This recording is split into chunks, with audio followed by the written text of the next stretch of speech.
गई भवानी।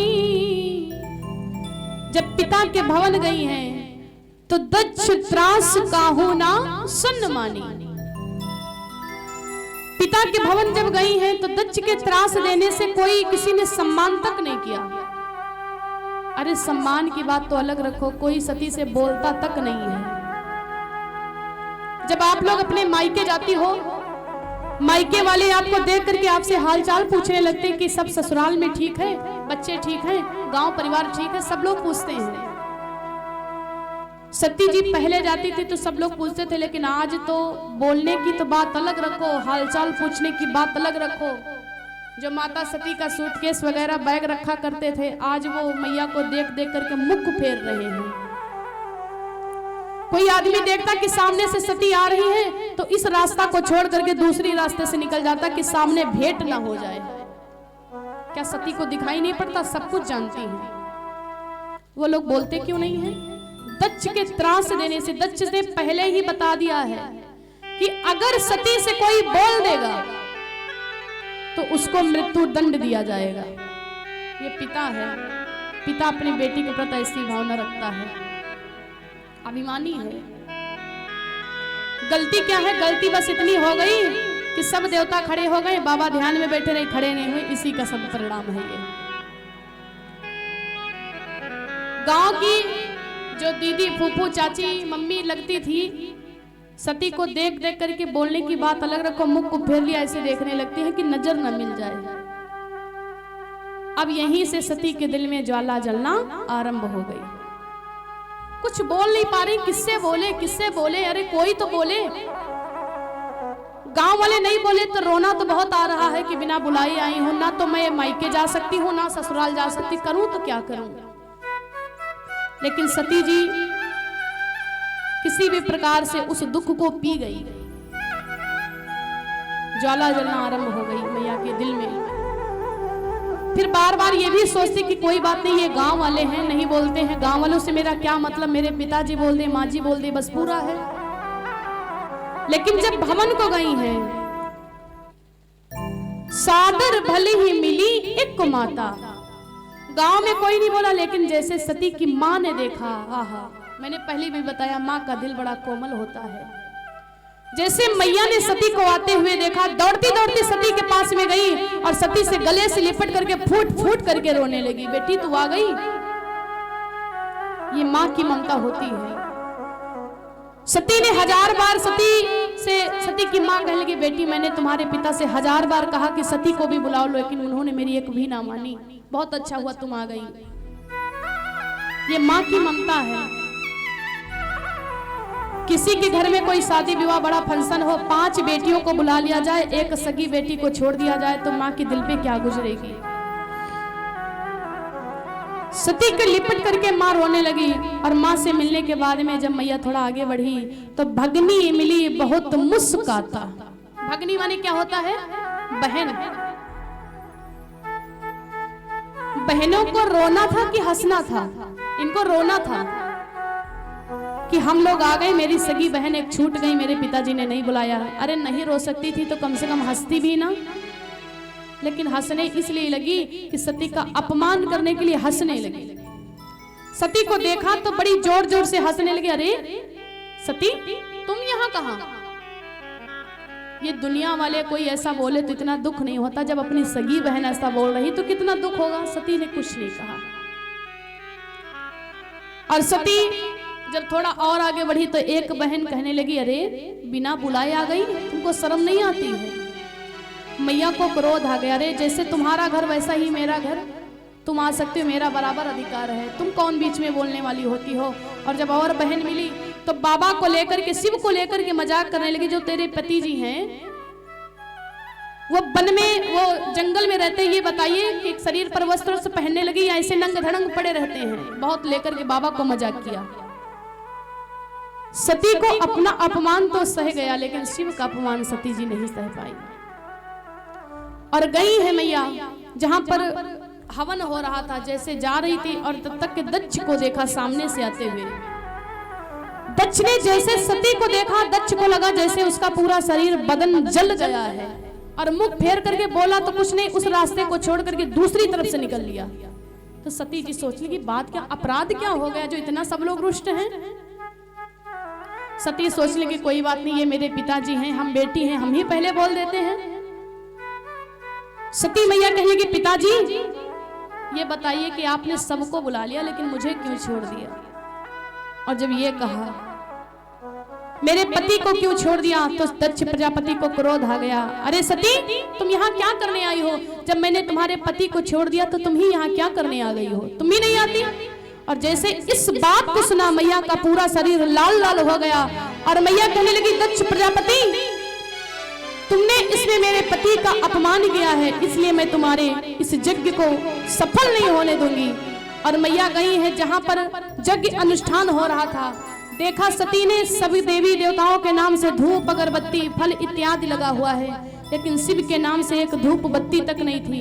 मैया को क्रोध आ गया और मैया ने कहा, सुनो सभापति सगल मुनिंदा, कहीं सुनी जिन शंकर निंद्या, सो फल तुरंत लबहु सब काहू, भली भात पछताव पिताहू।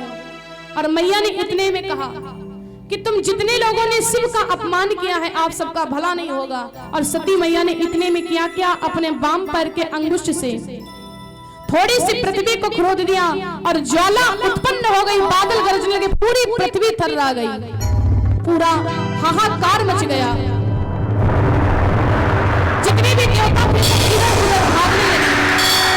सती मैया का शरीर धीरे धीरे करके मैया के शरीर से ज्वाला उत्पन्न हो गई और सती का शरीर जलने लगा। जलते जलते जलते जलते माँ ने देखा, माँ फूट फूट करके रोने लगी, कोई कुछ नहीं कर सकता है। और इतने में नंदी दौड़ता दौड़ता गया और कहने लगा, बाबा अपराध हो गया, मैया ने अपने शरीर का त्याग कर दिया है। भगवान शिव क्रोध में होकर के तुरंत अपने जटाओं को पटक दिया और बाबा के जटाओं से दो वीर उत्पन्न हुए जिसका नाम वीरभद्र। शंकर भगवान ने कहा, भैया वीरभद्र तुम जाकर के दक्ष प्रजापति के शीश को काट लो जिससे उनका यज्ञ सफल न हो। वीर और भद्र दोनों गए हैं और जाकर के दक्ष प्रजापति के शीश को काट लिया। यज्ञ खंडित हो गई, कथा खंडित हो गई। यज्ञ जो होता है, कथा भागवत होती, यज्ञ अनुष्ठान किया जाता, हवन किया जाता, यही होता बस। यज्ञ खंडित हो गया। क्यों? क्योंकि शिव का अपमान किया गया है। यहां पर कथा हो रही है, सब देवी देवताओं के नाम से पूजा हो, बराबर सबके नाम से भोग लगे, ब्रह्मा विष्णु देवी काली सबके नाम से, लेकिन भगवान शिव का एक जयकारा तक ना बोला जाए तो क्या ये कथा सफल हो जाएगी? नहीं हो सकती है। और उसने भगवान शिव का ही अपमान कर दिया। यज्ञ खंडित हो गई, शुभ काम भी खंडित हो गया। अरे हवन कर रहा था, ये तो भगवान के लिए ही था, लेकिन ये भी खंडित हो गया। क्यों? इसका परिणाम यही हुआ कि अगर आपके मन में ये बात है कि हम किसी को नीचा दिखाने के लिए कथा करेंगे या किसी को नीचा दिखाने के लिए यज्ञ करेंगे, तो वो चाहे आपकी कथा हो और वो चाहे आपकी यज्ञ हो, वो कभी सफल नहीं होगी। वो किसी को नीचा दिखाने के लिए नहीं की जाती है, सबका कल्याण करने के लिए कथा की जाती है, सबका सम्मान करने के लिए कथा की जाती है। ये मन में भावना नहीं होनी चाहिए। यज्ञ खंडित हो गई और शंकर भगवान आए हैं। भगवान भोलेनाथ सती माता के मृतक शरीर को लेकर के बिलख रहे हैं और इतने में विष्णु जी ने देखा तो भगवान विष्णु ने कहा कि लाओ इस शरीर को, सती के शरीर को हम जीवित कर दें। बाबा ने पृथ्वी पर सती के शरीर को लिटा दिया। भगवान विष्णु ने चक्र सुदर्शन छोड़ दिया और उसी चक्र सुदर्शन से माता शरीर के शरीर से 51 टुकड़े हुए, छोटे छोटे से 51 टुकड़े हुए एक शरीर से। और 51 टुकड़े बनने के बाद में जहां पर जो टुकड़ा गिरा, मैया का जहां पर जो अंग गिरा, उसी के नाम से वो देवी विख्यात हो गई। जहां पर सती के नयन गिरे तो वहां पर नैना देवी उत्पन्न हो गई। जहां पर मैया की नाभ गिरी वहां पर पूर्णागिरी मैया उत्पन्न हो गई। इसी प्रकार से दुनिया में जितनी भी देवियां हैं, ये सारी देवियां माता सती के शरीर से ही उत्पन्न हुई हैं। ये देवी भागवत में भाव मिलता है। और इधर रामचरितमानस में लिखा है कि मरने के समय में सती ने केवल एक वरदान मांगा। कौन सा? मरते सती हरि सब वर मांगा, जन्म जन्म शिव पद अनुरागा।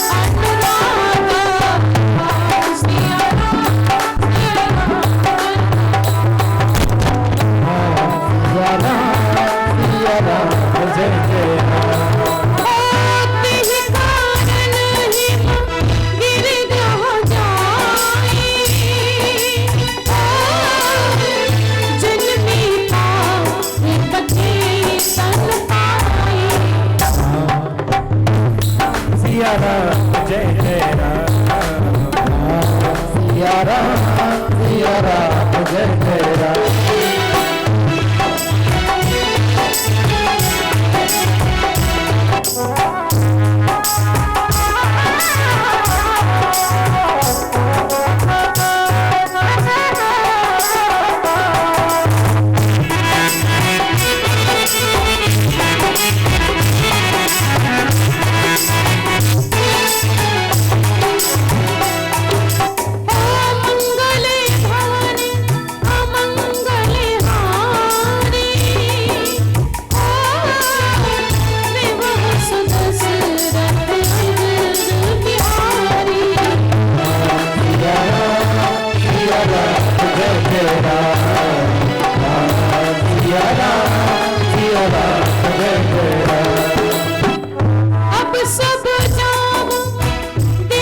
बोली सच्चे दरबार की, बोली शंकर भगवान की।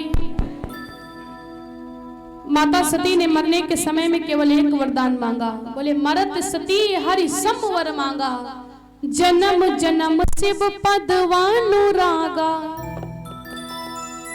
सती ने मरने के समय में केवल एक वरदान मांगा है कि भगवान विष्णु जब जब मेरा प्रागट्य हो तो हमेशा पति के रूप में मुझे भगवान भोलेनाथ ही प्राप्त हो। मैं और किसी की पत्नी न बनूं, मैं और किसी की अर्धांगिनी न बनूं, हमेशा मेरे पति शंकर ही रहे।